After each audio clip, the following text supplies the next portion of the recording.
Казната која ја доби Сојузот на стопански комори за вмешаноста во картелското здружување на маркетите е големо нарушување на угледот на комората.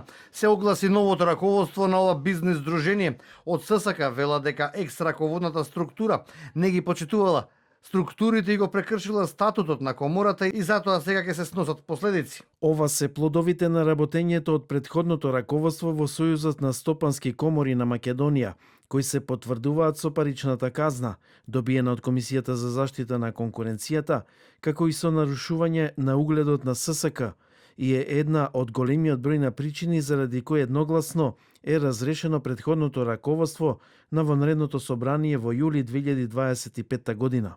Од комората посочија дека ќе почитуваат одлуката на Комисијата за заштита на конкурентноста и казната од 18.500 евра ќе ја платат. Нивниот став е дека единствено слободниот пазар е основен параметар според кој треба да се формираат цените. Освен за ССК, Комисијата за конкурентност казна и 4 големи трговци кои неетички заработувале на грбот на граѓаните. Тие добија парична казна од 50.000 евра, иако требаше таа да изнесува во милионски суми. Комисијата решила да биде ваква санкцијата, бидејќи било утврдено дека нефер трговски практики случувале краток временски период.